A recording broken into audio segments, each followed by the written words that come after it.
Now, you have the thing there, as you say, with the rankings. Now, usually they're scheduled to be released on around the 15th or after the 15th of this. Yeah.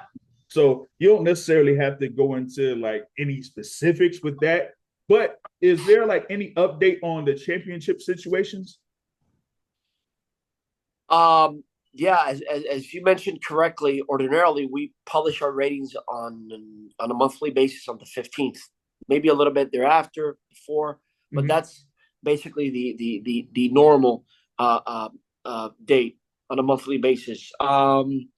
We have, let me see, any updates that I can give you at this time.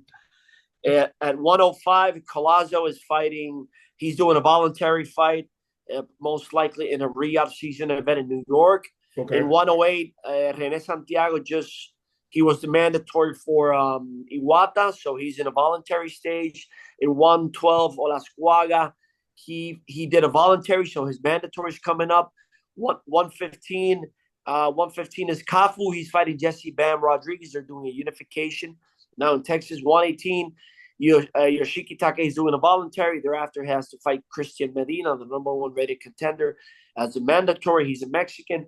122, Inoue just fought a voluntary against Cardenas, a hell of a fight. Yeah. So, in a way, we will have to see if either he moves up to 126 as a one-off fight to test the waters, or but he's fighting Akhmadaliev thereafter. Mm-hmm. So that's a WBA mandatory, and thereafter I believe it's the WBO mandatory. So we will have to wait and see. 126, Espinosa just fought also on the undercard of Inoue against Vasquez. Yep. Excuse me. That was a voluntary. Let's see what's going to happen. His mandatory is going to come up.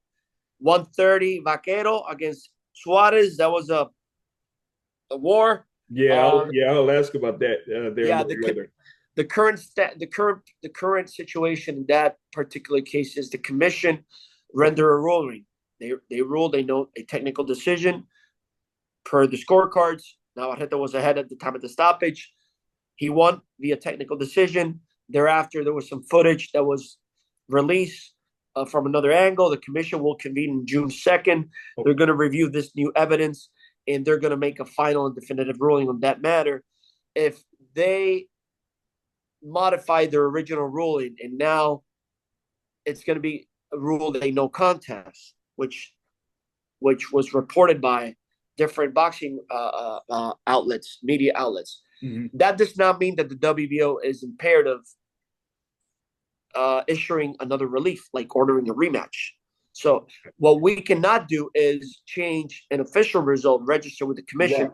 because we don't have the legal authority or jurisdiction Yeah, it's the to state that change. for the commission Correct, that does correct. it. Our jurisdiction is limited to the belt, the ratings, and some rulings as to those fighters that are under our jurisdiction. Mm-hmm. In 135, Keyshawn Davis is fighting in Norfolk, Edwin De Los Santos. That's a voluntary. Oh, I'm gonna be there for that. Yeah, yeah. Where are you based? In I'm Virginia? based in Washington D.C. area. Okay, DC. Okay. Yeah. So in 140, Tio discharges mandatory against Barbosa. So that interim is done, eliminated, terminated.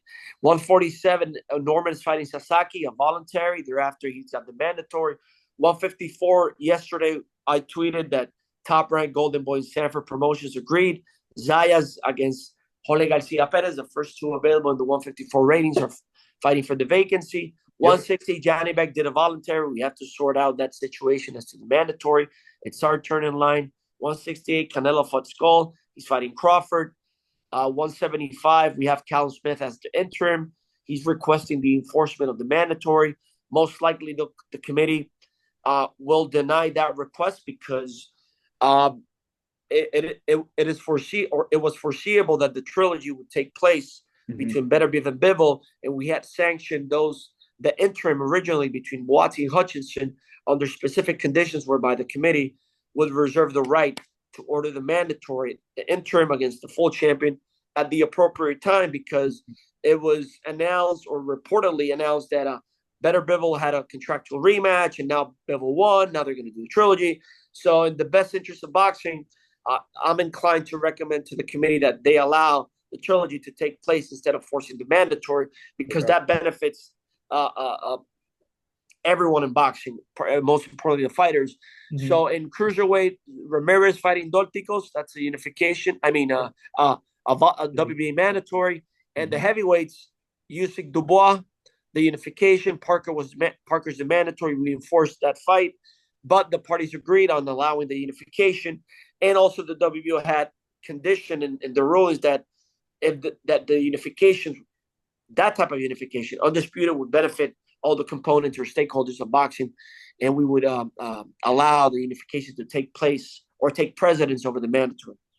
Yeah, with that case there, as the upcoming bout for Usyk versus Dubois is scheduled for July 19th at Wembley Stadium. Yeah. That that comes with the condition that Parker would be next in line for the winner, pretty much. Absolutely, yeah. After the unification, the WBO mandatory must be discharged, which is Parker.